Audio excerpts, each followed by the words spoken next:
Hello and welcome to The Real Talk. I'm your host, Sierra, and today we are joined by Teesha, who recently completed a solo bikepacking journey from Vancouver to Vernon, BC. She will be sharing how her love for casual rides turned into full-time cycling and finding a supportive community. Let's get into it. Welcome, Teesha. Hello, hello. Oh, so excited to have you here today. Yes, thanks for having me. Yeah, of course. So over the last week, you embarked on a journey that most people wouldn't even dream of. Can you give us a little bit of a synopsis of what went on and what you did?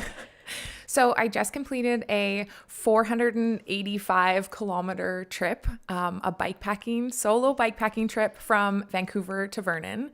So I currently live in Vancouver and I'm originally from Vernon. So I came here to visit family and decided to do it as a bike trip. Oh my gosh, I can't wait to get into this because when you posted on your Instagram that you did this, I was like, girl, what are you doing? And like, not just that I did the trip, but I did it in early November, like in the snow. So looking back on your life, where does your story with biking and cycling really begin? So I've always been on my bike. My dad and I would go on like little bike rides after work or like on the weekends. So my dad like always made sure I had a good working bike. And then biking was really just a freedom, like before I could drive. So I would bike myself to piano lessons or volleyball practice, or like when I did get a job, then I would sometimes bike to work. So it was really like ability to go anywhere because walking takes so much longer. And so I had always my bike was just always there. So then I commuted a lot on my bike through school. I went to school in Kelowna and Victoria and Vancouver, and I commuted to work most days through like all my schooling. So it was really just always been like really core part of me. My bike is my happy place. I can do a lot of like mental processing when I'm on my bike. There's this like the ground is moving and it's like you just are always moving forward. So you just got to like keep thinking. And if I don't have headphones in, then my brain just can process away. So I like come up with a lot of solutions, or I like process if like something deep and heavy is happening. I'm always like, hey, I'm gonna get on my bike and just go think about it. Oh, it's wild you say that. Actually, I lost on my walk. I go for a lot of walks. I usually do about 12 to 15,000 steps a day, which also a lot of people will say is kind of crazy, but that is just part of my life. And recently I lost my AirPods case, not the buds, but the case. And I was like, you know what? I'm just gonna not have one for a bit and see how I like it. Because for the past like however many years, I've always had music, podcasts, voice messages, whatever to listen to as I'm on my walks in the morning. And now it's just me and the sidewalk. Yep. Me and the sidewalk, whatever deer are walking by, you know, like it's like a moment of like solace in the mornings, especially. And I do a lot of processing at that time too. So typically I'll have headphones in when I'm riding, and I'll often have either like really basic music or music that has no lyrics on. And that's like most of my riding. But because I was camping for most of my bike ride, I was a little limited on power, and headphones were like the least priority of all the things that I had. So I had backup batteries and had ways to charge. But I chose not to have headphones for the first 5 days of riding. So I only had headphones for my 6th and last day. And it was a little bit intense to have only the voices in my head to entertain me.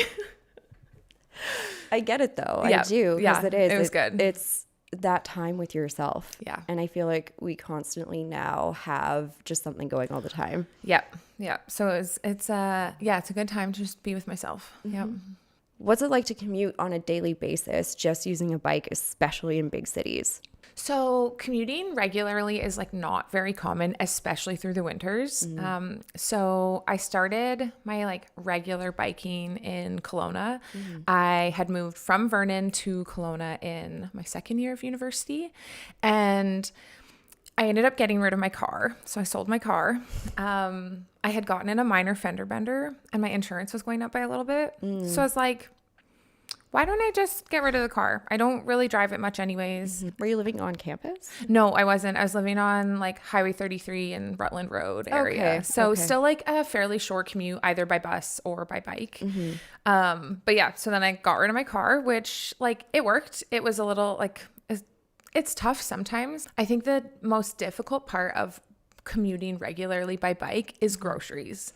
So in all 3 of the cities that I've been like primarily biking in for school, like groceries is the toughest, is because you only have so much room on your bike. Yeah. And so that means you have to do more frequent stops at grocery stores. Like like normally I wouldn't go to grocery store every day, but like sometimes it would be every other day. Cause it's like, oh, I'm out of this thing. I'm out of this. But I am determined and crazy, and I would do Costco shopping trips. Are you serious? I still do. So I will load up. So panniers are the bags that clip onto the rack on the back of the bike. Okay. And so I'll have 2 pannier bags and sometimes a bag that like sits on top of the rack. And then I will grocery shop inside of Costco, filling up the bags so that I can like see how much stuff I can put in. Right. I'll always buy more than I actually probably should fit. Yeah. And it will be a little bit of a struggle to get home. Yeah. But it's good training days for things like bike packing to Vernon with, oh my gosh, my gear for biking from Vancouver was 76 pounds Oh when my I left. gosh. So those Holy. Costco days were just training days. Yeah. So it's, I think the other tough part of biking is like winter. As soon as the weather gets bad, it's tough because you get wet and cold and then you're really uncomfortable. And it's hard to bike when you're uncomfortable. So I think that's like a really important part, is like finding gear that works for you and finding gear that's warm enough. Because once you're warm enough, then I'm still happy on my bike when I'm warm, even if it's the middle of winter. It's a bit different biking in the Okanagan in winter compared to the lower mainland, right? Yes. Yeah. Thankfully, we really don't get much snow in Vancouver. There'll be like a week or 2 where the roads are bad. And Vancouver, as soon as it snows once, the whole city shuts down. Yeah. I love it. Yeah. So yeah, in Kelowna, I probably let go of my bike for the longest time, like that I would for not cycling, is like right in the depth of winter. When I lived in Victoria for school, my lab, so as a graduate student, I work in a lab with a supervisor. It's like not really much lecture work anymore. It's mostly lab work where you're doing research. And so the lab that I worked in was off campus, and I had to take 2 buses in order to get to this off-campus lab. Wow. And the connection was horrible. If I missed my connection, I would normally have to wait at the stop for half an hour. Wow. Whereas the bike ride was only half an hour. So I would rather just do the bike ride and at least stay warm, stay moving, as long as I had enough rain gear on, rather than like sitting at a bus stop for half an hour waiting for the bus. Yeah. So then I would I would take my bike most of the time when I lived in Victoria. And then when I moved to Vancouver, it was even easier. So Vancouver has the most like bike friendly of the 3 cities. There's a lot of bike infrastructure. There's a lot of like lanes that are like completely blocked off for bikes only. Traffic filters where bikes are allowed to go through and cars aren't. The entire roads that are just bikes. So it's like really bike friendly. And my boss that I worked for in Vancouver, he is like a major cyclist. So that was a very easy transition, because then you're like supported by like people around you that are biking a lot. Yeah. I learned a lot more about the bike and how to like commute regularly, because he lives in Richmond and has like a 45-minute, hour-long commute to get to work every day. Wow. And I'm like, wow, my commute's like 20 minutes and I'm still complaining about it. So as much as you love cycling, there were a few things that were keeping you from diving deeper into the community. Can you explain what some of those barriers are? As I biked so much through university, I really only considered myself a commuter. I never like called myself a cyclist, because there's these like invisible barriers that as soon as you start cycling, you can like immediately sense them.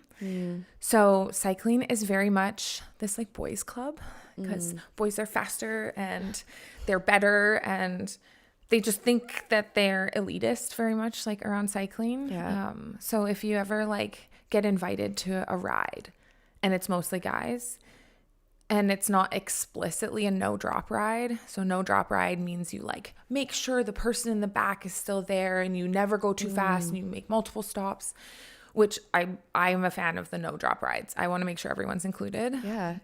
So if you safety. It really is. It really is. So if you go on a ride that's not explicitly a no drop ride, the boys will just go really fast and bike away from you. And then you're just like, oh, okay, am I not on this bike ride anymore? Like, am I not biking with them? So I never agreed to go on like big, long bike rides with guys because I was like, it's intimidating.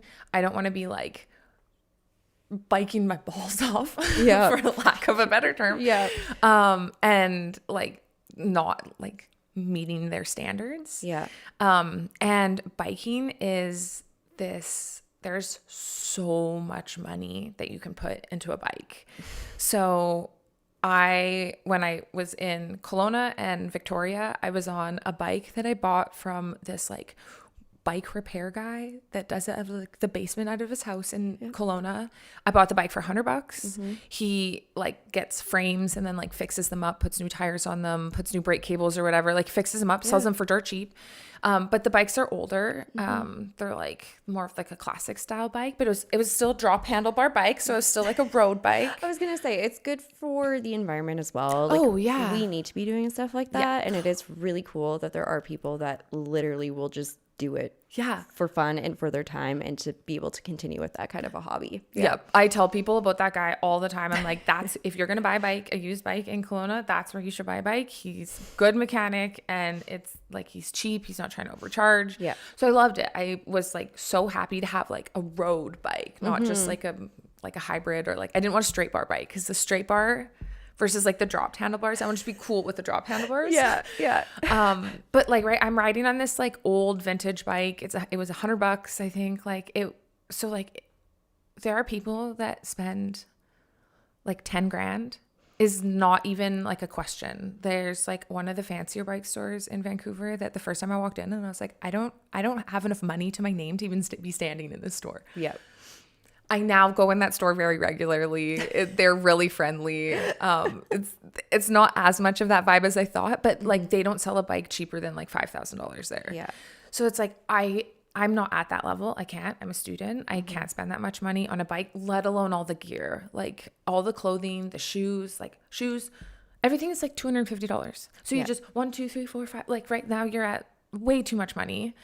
And so that was this really like barrier that I struggled with. Like I would just wear normal leggings, normal shirt, like maybe exercise clothing still, like exercise fabrics, like activity fabrics, but some Walmart long johns and like exactly. A lot of mech gear because like mech brand gear is pretty decent and like it's sometimes a little bit cheaper than like other name brands, but name brands, it's like, who are you wearing? It's like, Are we at a gala, like a fancy like red carpet? Like who are you wearing? What do you mean?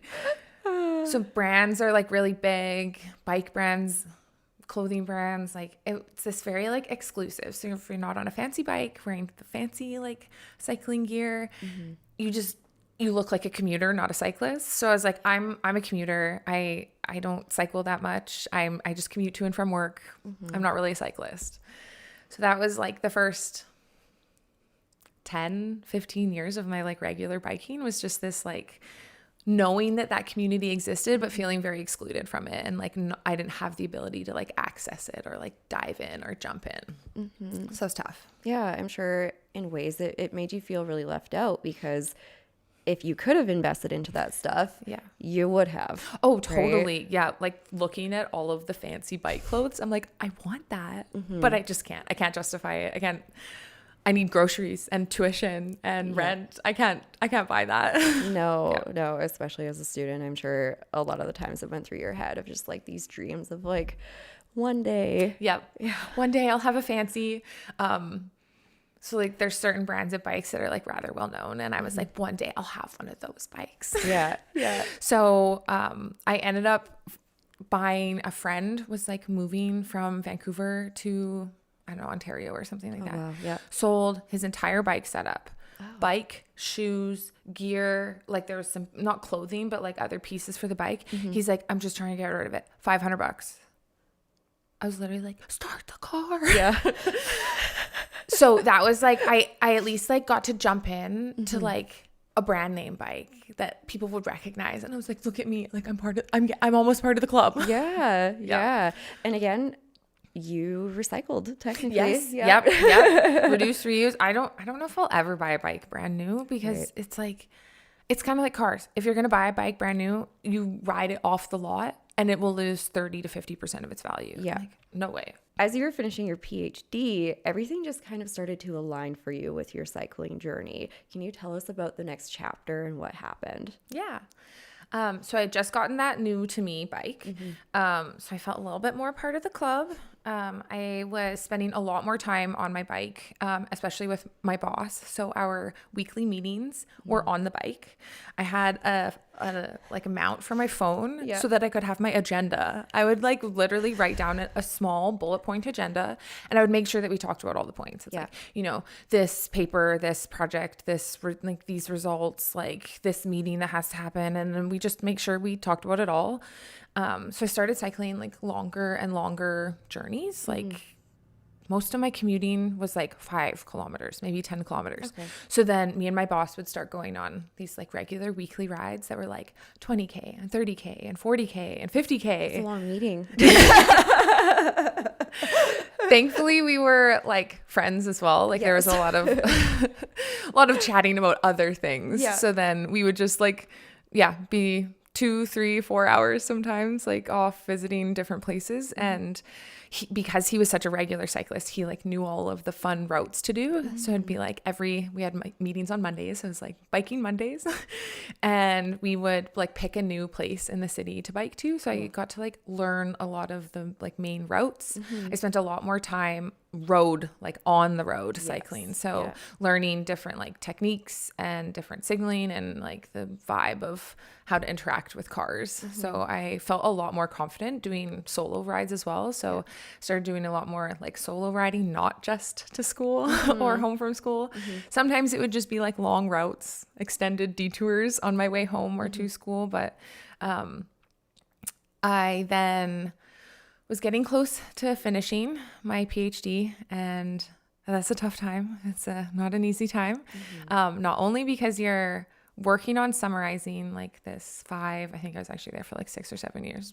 It was a long time. It was a long time. Yeah. It was also like COVID was in the middle of my PhD, which that made it tough because I was still in the middle of bench work, but we got completely shut down from the lab. So I was then only like reading and planning, but there was like at least a year solid that there was like not really much research that got done. And sorry, bench work is you're in the lab working. In the lab, at the bench. Can you just can you explain like what your PhD that sort of stuff. So my focus when I was doing research was like understanding how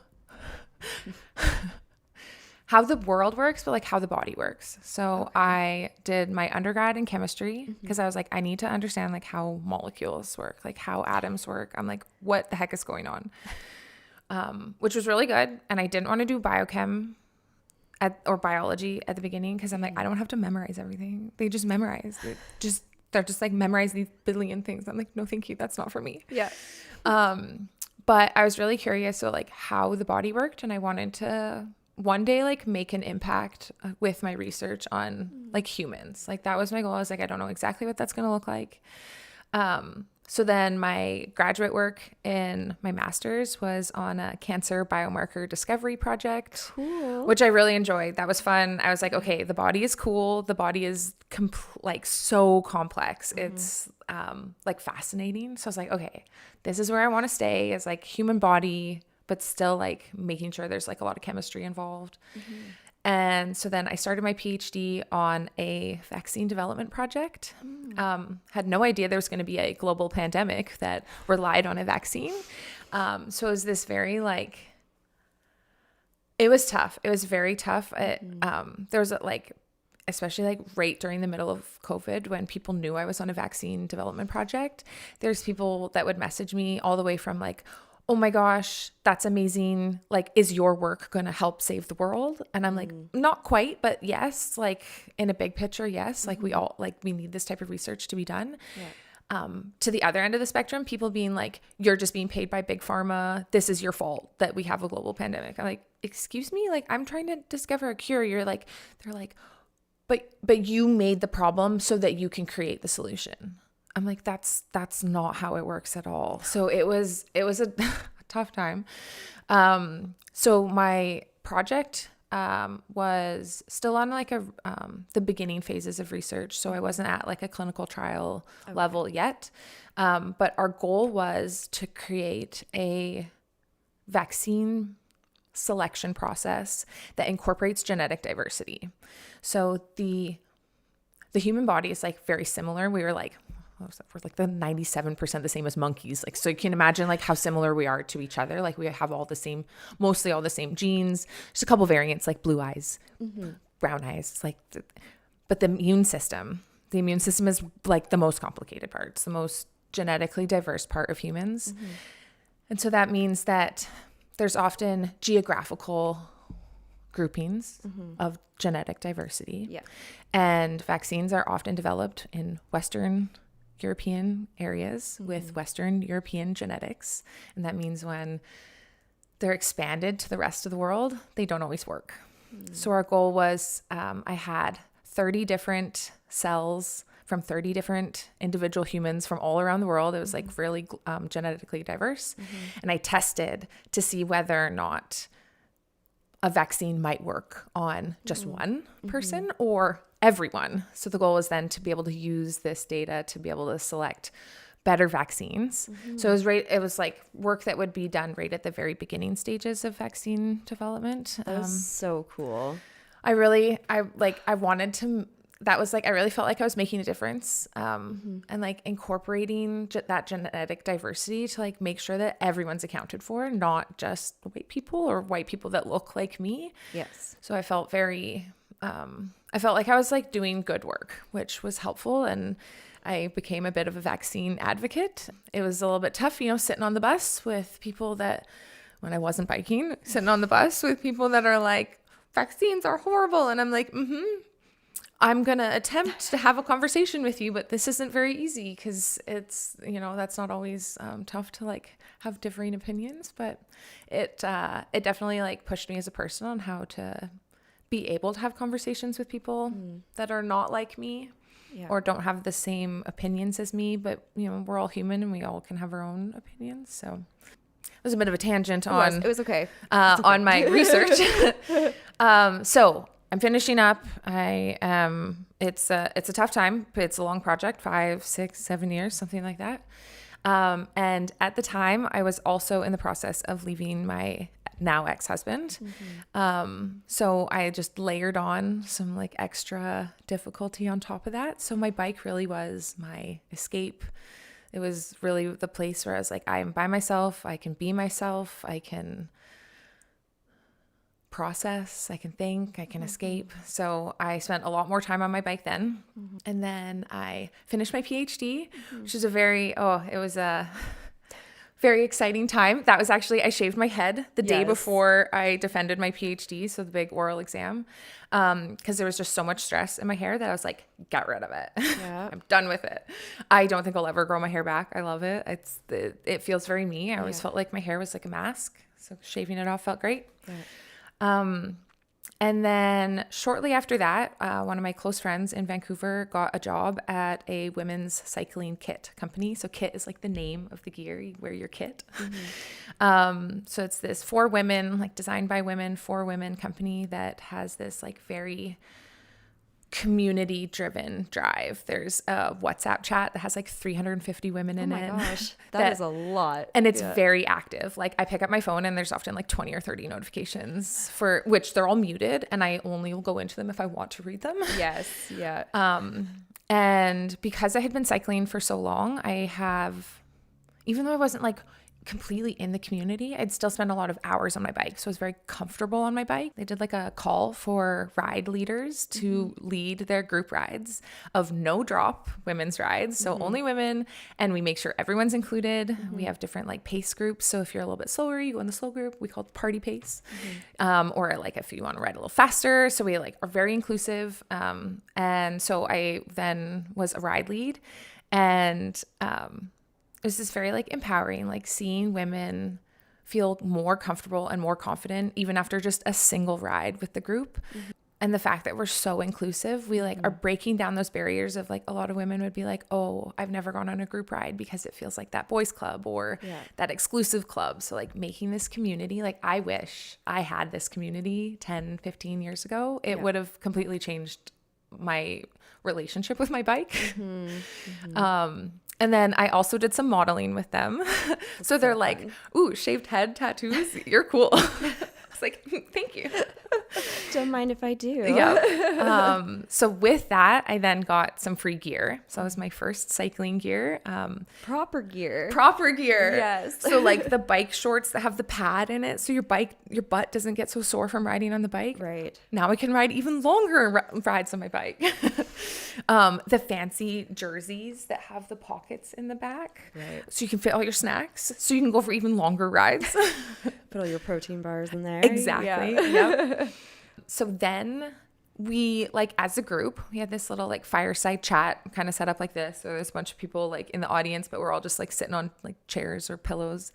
And the women that were talking had done the Whistler Fondo race. Okay. So it's called a race. Yeah. But you like, I mean, sure, some people are racing, but some people, their race is like, I'm just trying to finish, like a marathon. Like you're just trying, I just want to cross the finish line. Yes. That was my goal. So signed up for a 122 kilometer ride from Stanley Park to Whistler. It is 2,300 meters of elevation, which is a lot of elevation for a bike ride. At the time, I had never ridden 100 kilometers. I think my longest ride was like 50 or 60K. And I hated hills. I still don't love hills, but I hated hills. I was like, hills are my nemesis. Yeah. So I was like, okay, I got to train. Like, I need to train for this. So as a group, it was like very supportive, especially the group chat. People are like, how do I fuel? Like, how do I eat? How do I, like, what do I do? How do I train? So I just used, like my watch. I made a training plan, and it tells me like when to go for bike rides, when to take rest days. I'm like, okay, cool. I'll just listen to my watch. Yeah. Technology. Yeah. But thankfully, I convinced my boyfriend that we were going to do this ride together. He's also a big cyclist. Okay. So we trained together. That was date nights all summer. We were like slowly built up to like, it was like 90 or 100K was like our regular date night rides, which is nice. We got to spend like 4 or 5 hours together. And yeah, so I spent all summer training, and the race was supposed to be, well, it still happened. It was like the first Saturday of September. Okay. And that was the only weekend that the smoke hit Vancouver, which was a big bummer. Yeah. So I ended up deferring. I didn't race. Thankfully, they offered like an environmental deferral that we can race next year, so we don't have to pay for our ticket for next year. Yeah. I was so bummed. I was so sad. I was like, I literally have trained all summer for this. Yeah, you literally spend months getting ready for it. Yep. I mean, I've had it happen with like event. I think we've all had it happen where it's like months leading up to an event, and then day of it just gets shut down, and you just have your little pity party for a little bit, and maybe not even pity party, but like a little bit. Yeah. So it was for the best. It was literally raining ash in Squamish. And the later in the day that you got into Squamish, the worse that the smoke and the ash got. So I heard from a couple people who did race that they were like, that was the worst bike ride of my life. I've never cramped like that. I've never felt that fatigued. I've never had that many lung problems. Yeah. I was like, I do have mild asthma. Like that probably would have hurt me for days, if not weeks after. So it was the smart decision not to, although I was still very sad I didn't. But that meant that I was like all completely trained up. I was ready for a really long bike ride. So even though you're disappointed that this race didn't happen, you're all ready to do something, you know, a little bit out of the box, something you've never done before. Yeah. And your niece and Vernon asked you to come visit. Yes. And you said, yeah, of course I'll come visit. But you didn't bus, you didn't drive, you didn't fly. I said, why not bike? Because you're ready for something. Exactly. Yeah. Yep. And I'm a little bit crazy. But that's okay. I already knew that. And this just proved it even more. Absolutely. Okay, so like, did this decision come naturally to you, or like, how did you even like think about it, or was it just like, I'll just bike, like you said, I'll just bike? Yeah, it really was like. So her and I, we Snapchat, like it's like video, like it's not live video chatting, but we'll send each other like 5, 10, 20-minute video chats. Yeah. So I think we were just chatting, and I was like, why don't I bike? That sounds fun. How do you prepare for something like this? Because you've never done anything like this either. No. The race you just prepped for didn't even happen. Yes. Yeah. So the difference between like a bike race and a backpacking or bike packing trip is that you got so much gear with you. Yeah, you're saying, what was it, 76 pounds I weighed it. I could barely pick up my bike with all my gear on it, but I could. So I spent about 2 months prepping for it. Wow. Which it actually probably was a decent amount of that time. So I'm off work right now. After I finished my PhD, I did a 1-year contract at BC Children's on a clinical trial project. So I got to like touch clinical trial research, which was fun. So cool. But it was a 1-year contract. I finished up. And then that meant I could take EI, which with my history and how much time I spent in school, I was like, I really need a break. Yes. So the joke with EI is that you have all the time and no money. So that 2 months I spent doing like a ton of DIY projects to get my bike and all my gear like ready. So I like made a bunch of stuff. I like modified a bunch of stuff. I bought a like 12-year-old tent, maybe a 15-year-old tent that needed a decent amount of work on it. All this waterproofing had failed. And so I had to like replace all the waterproofing on it. Wow. Yeah. I made these like handlebar covers for my like the scooped handlebars. Because I had not very much money to invest into it, but a lot of time. So it meant that I could spend like a week fixing the tent and a couple days making those handlebar covers and a day fixing my rain pants. And thankfully, my boyfriend is super, super, super supportive. And he knew that I was a little bit tapped for money, like, and not wanting to spend a ton of money on the trip.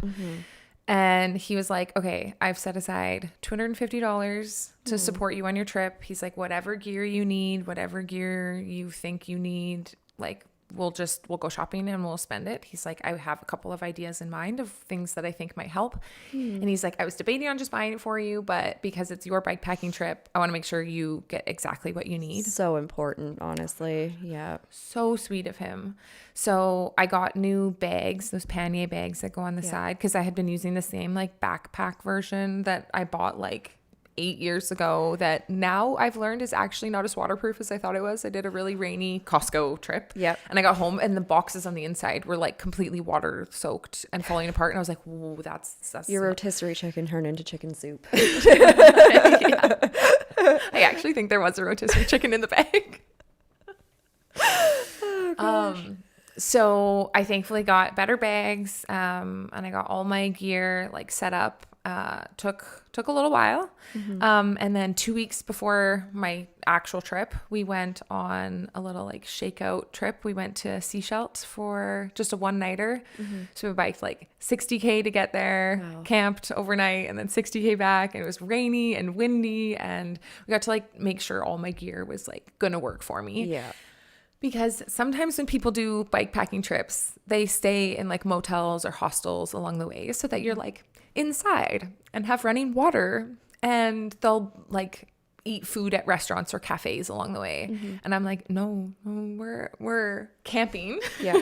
And I lived on like macaroni and cheese with hot dogs in it and a lot of ramen. So I was trying to do it like as cheap as possible while still like making sure I had enough to sustain myself. Yes. So I planned, it took me quite a while to plan my route. Cause a lot of times when you like just say Google Maps, I want a bike from A to B, it will give you a route, but the number of times that route has not worked for me, I was like, nah. So I painstakingly street viewed my entire ride where I clicked next on my entire path of that near 500 kilometers to make sure that I was not going to hit any hiccups or surprises, which worked really well. Any of the places that I was like unsure of, I had mapped and I saw and I knew how to do it. And I was like, oh, I recognize this from Street View. Oh my gosh. That is the most type A thing I have ever heard in my life.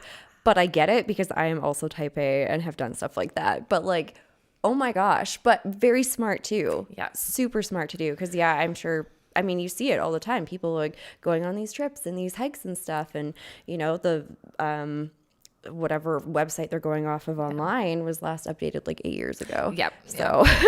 Yep. So I was very thankful I did that. It worked very well. So my full trip, I split into 6 days.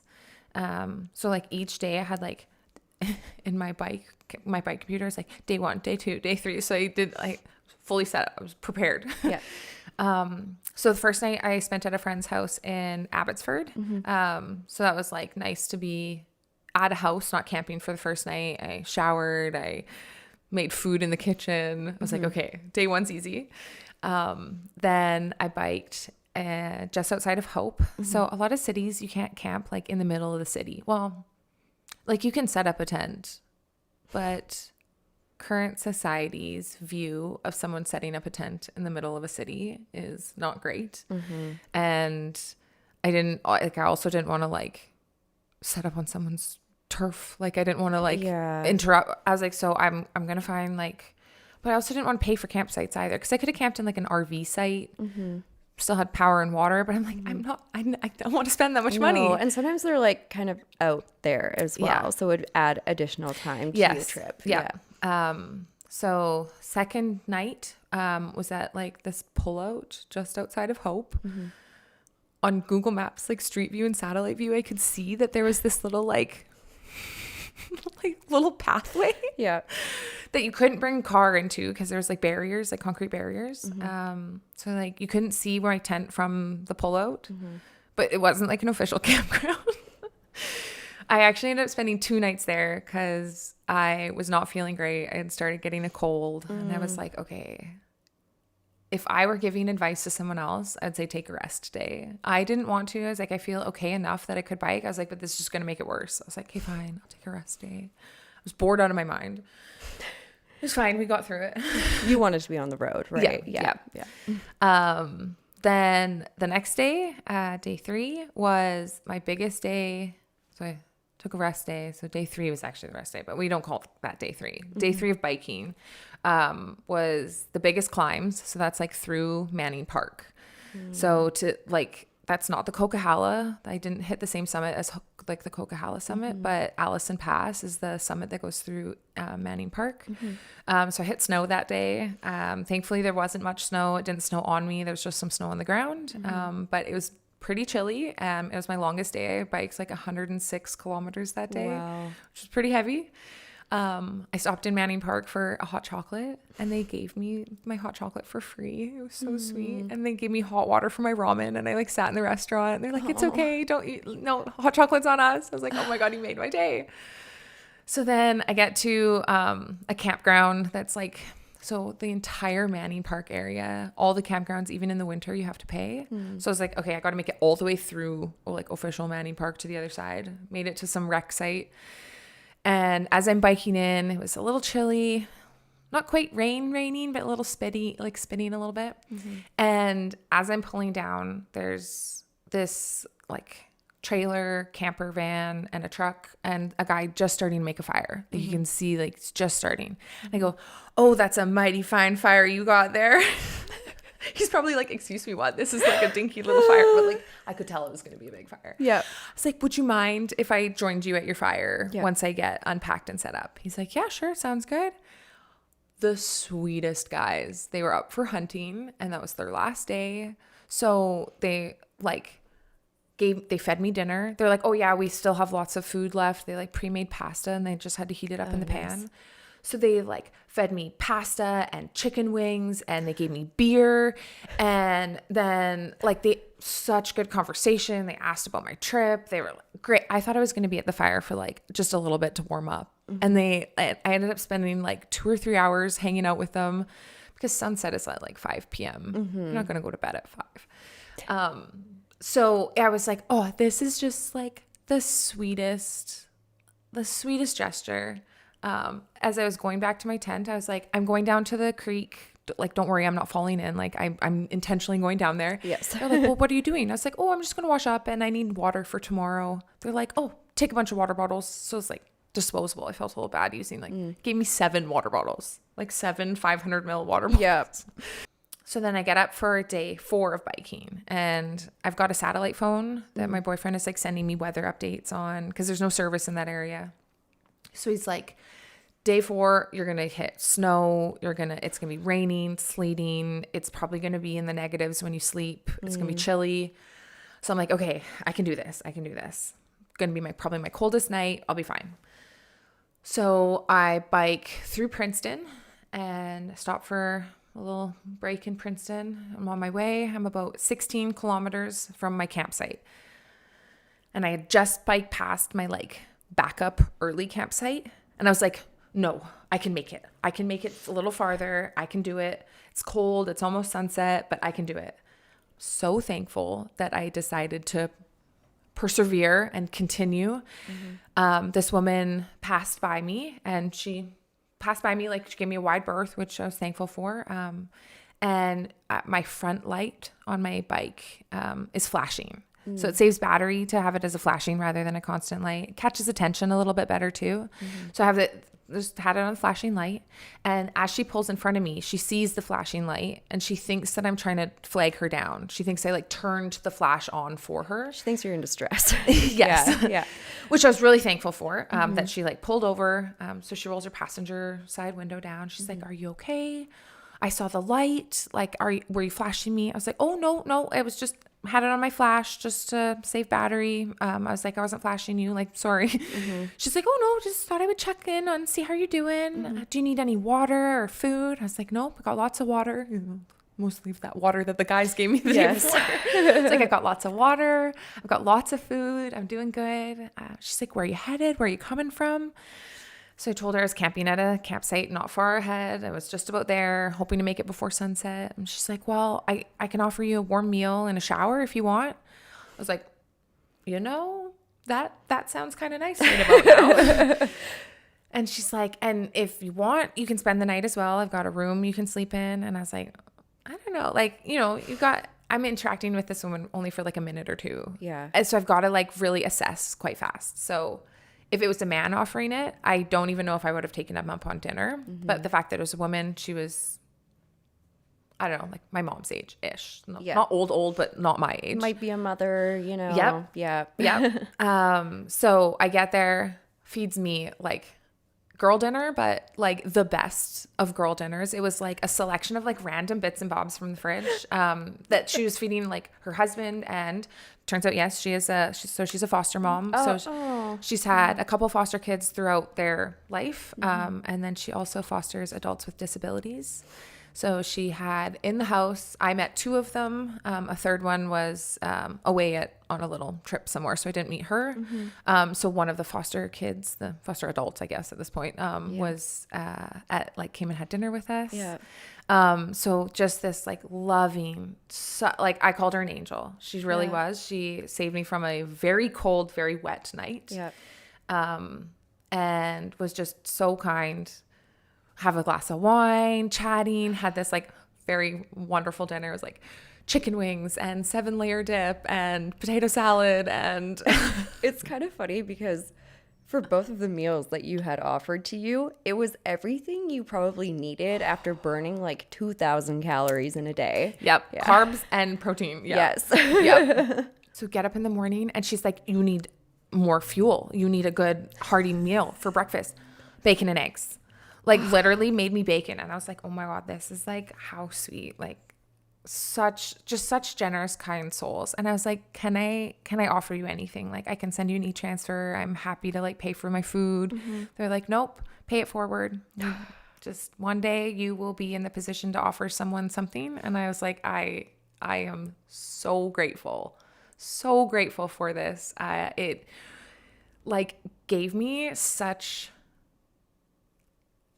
inspiration, like hope and gratitude such filled with gratitude. I had recorded, like selfie recorded a bunch of footage just along my way for myself and, you know, maybe to make a couple little Instagram videos here and there. And I recorded a video that morning and I was like nearly in tears. Like I was just so filled with hope and gratitude. And so it was, she also gave me insider knowledge on some of the dirt roads that were in the area. So I was planning on taking a route that was quite a bit longer. She cut about like 50-60K off my trip. Oh my gosh. By taking a back road rather than going all the way down into Penticton. I took this shortcut road into Summerland. But you know, Google Maps doesn't have street view for a lot of dirt roads. So I had no idea what the status of the road was. And I was like, I don't want to be on some road and it turn into a dead end or untravelable and I have to turn around and go back the other way. So she gave me insider knowledge on the road. It was a little snowy that day. I spent probably so I was for day 5 of my biking, it was probably like of the 30K I did, it was like 15-20K in snow. I only fell twice. I was going to ask, like, is there anything you can do for your bike to winterize it, or are you kind of just stuck with what you have? So I knew when I left that I would likely hit snow at some point. So I put my like thickest, knobbiest tires on the bike. They're more like the thought of the tire is more for like gravel and off-roading, which like that is what I was doing that day. But they also are the best for snow. So I had decent traction for when it was snow. It was that I slipped on the ice. It had like sleeted. That was the night it was like rain snowing. Yeah. So there was a couple kilometers where it was just like a sheet of ice. So I'm like ice skating on my bike. Oh my gosh.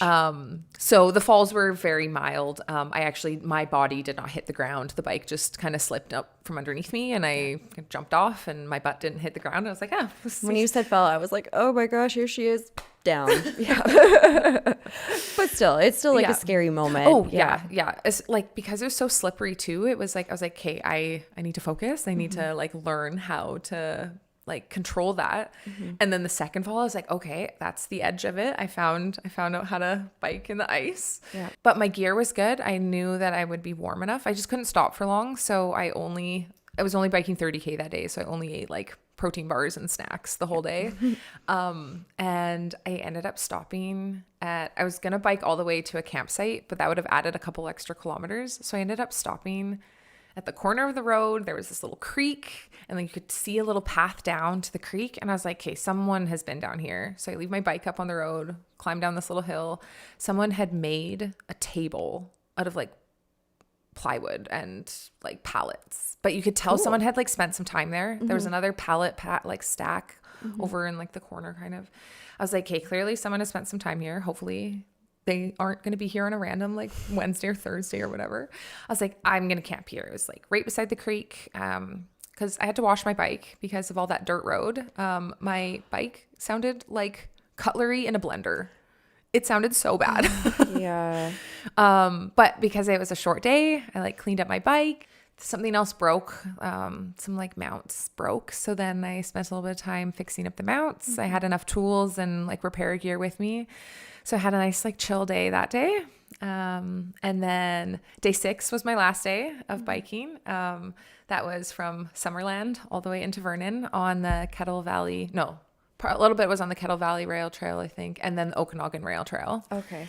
What a nice way to end your trip. It was so amazing, like biking along the lakes. Yeah. And this day because I knew I had power at the end, I was like, I'm wearing my headphones today. Yes. Yeah. So I had like dance music in my ears and I was just pumped on life. Like, oh my goodness. and that was the thing I was like the most proud of was I was like, I knew I was going to make it. Aside from like a catastrophic failure or an injury, I was like, I know I'm going to make it, but like, am I going to make it in good spirits or am I going to make it like just crawling over the finish line? Yeah. I was dancing the whole way. I'm like, people are probably like, what the heck is this chick doing? I'm like, it's just grooving on my bike. I had like the biggest ear to ear grin the whole time. I had such a good day on that last day. It was sunny, which I know the Okanagan doesn't get a lot of like truly nice sunny days. It was a gorgeous day. Yeah. Biking along the lakes. And it was really flat too. It was a nice flat day. So it was, the last day went really good. Yeah, I guess we should maybe explain what the rail trail is. Oh, yeah. But it is from what I believe, a decommissioned railroad where they've taken out the tracks. But now it's a beautiful walking, biking, whatever you really want to do, not with like a motorized vehicle, path from Kelowna to Vernon. Yep. Maybe longer. I'm not 100% sure. No, I think, it starts at Cal Lake. That's Yes. like kilometer 0, the 0K marker. And then it goes all the way down to like the lakefront in Kelowna, like downtown Kelowna. Yeah, and it's so beautiful. It's amazing. Yeah. There's some spots on the trail. If you tried to do the entire thing like I did it in reverse, like started at the end and went to Vernon. There's some gates that are up that say the trail is closed, but it's not actually closed. So there's this one spot I had to like push my bike around the gate. Clearly many people had walked around it, but no, I'm sure not many people had. Hopefully less than 76 pounds at that point. I'm sure I had eaten some of the food, but a rather heavy bike. So I have this like funny video of me like pushing my bike up and around this fence. So yeah, if anyone's walking on it, the fences are not really, I don't know why they're still there because it's not actually closed on either side. There's just like a fence in the middle and I'm like, whatever. But yeah, gorgeous trail, a very well maintained trail as well. There's like not many routes. So it's a great especially as like if you don't want to bike on the road or uncomfortable biking on the road, it's a very, very nice way to be able to bike, not near any traffic, not near cars, not near the highway. And you don't do a lot of elevation either. You stay right along It's the so lakeside. nice and flat. It's very friendly for everyone. Yep. I would say, at least most parts. I usually do go to either like Kakuli Bay and do it. Kakuli's in Vernon. It is just absolutely beautiful spot. You can walk right along the lake there.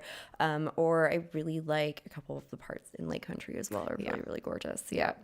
So it was actually the first time I had ever been on it. I guess it didn't exist when you lived here. I don't think so. Yeah. So it was really cool. Like I was like, this is awesome. This is like a great way to put a lot of people, like give a lot of people access to do like fun, cool bike rides like that or walking. Yeah. After that incredible journey, you finally crossed the finish line in Vernon. Yeah. How did you feel in that moment? It was incredible. I was crying as I was like pulling up to the apartment. It was like such an overwhelming feeling of like pride and accomplishment that I did it. I did it.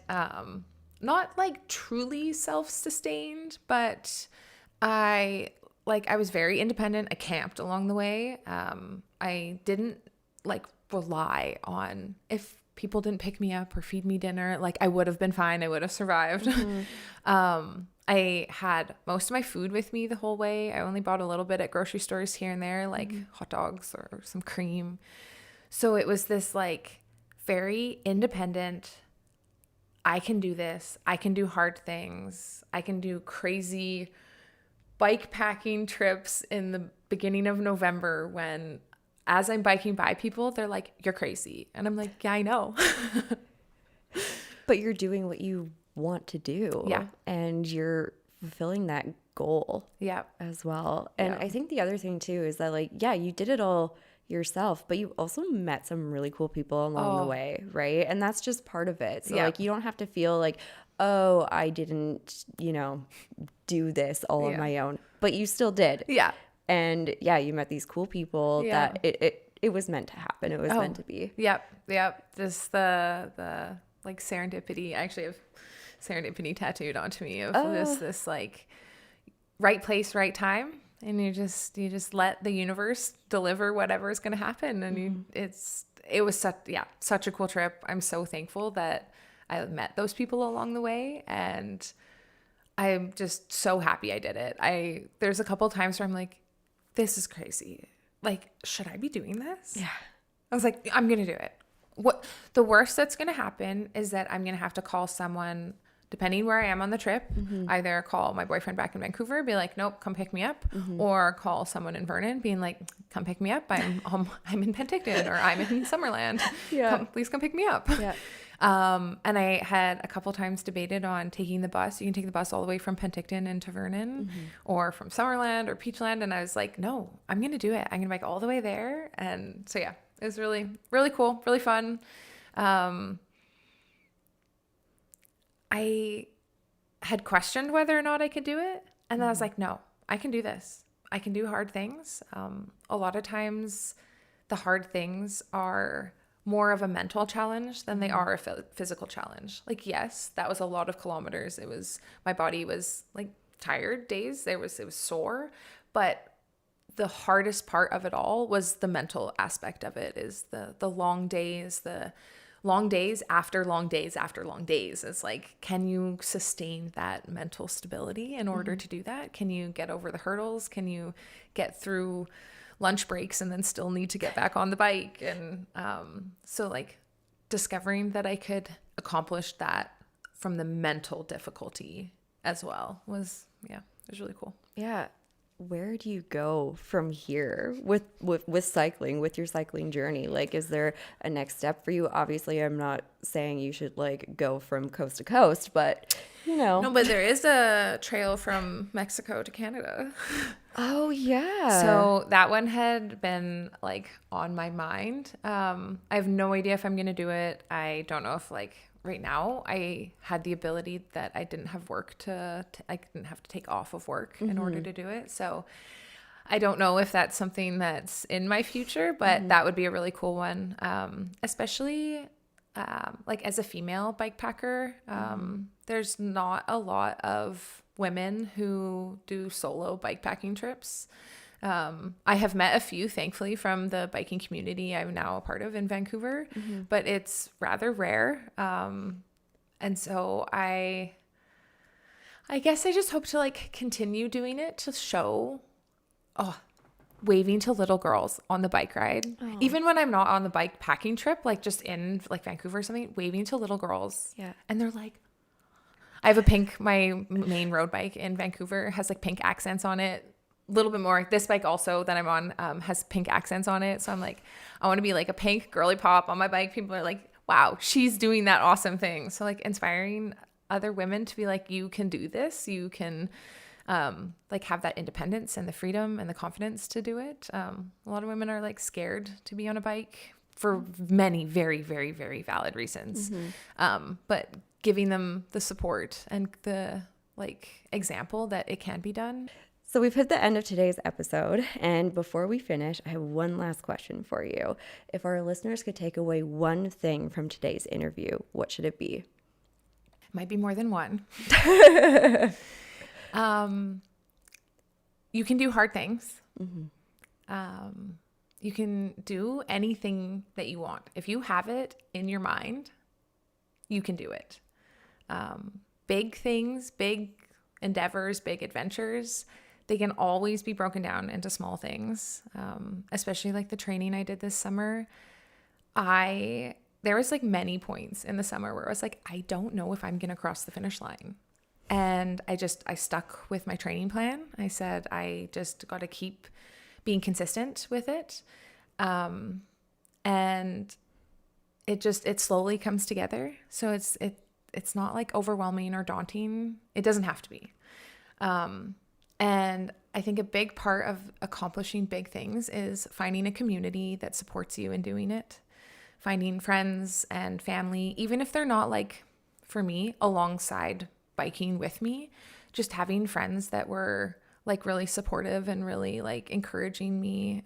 It was really fun to like have friends in Vernon, knowing that I was doing the bike trip and being like, where are you at? How far did you make it? Like, I'm so proud of you. This is awesome. I can't wait to see you when you get here. So like community in many forms of like just people that are happy to cheer you on is really important. And set your sights high, set your goals high. You'd be surprised at what you can accomplish. I think sometimes we don't want to do things that we're worried that we might not succeed at. I genuinely was like concerned I wasn't going to make it to the finish line. And that was part of the very fun. I mean, I technically didn't do the race, so I don't know if I would have made it. I would have finished. I would have crossed the finish line. Yeah. But like that expanding yourself is, it feels amazing. And I hope that everyone can push themselves like that. So. Well, thank you so much for coming on today, Teesha. Oh, you're welcome. It was fun being here. So happy to have you. And thank you to everybody for watching and listening today. And we'll catch you next episode. Bye. Bye.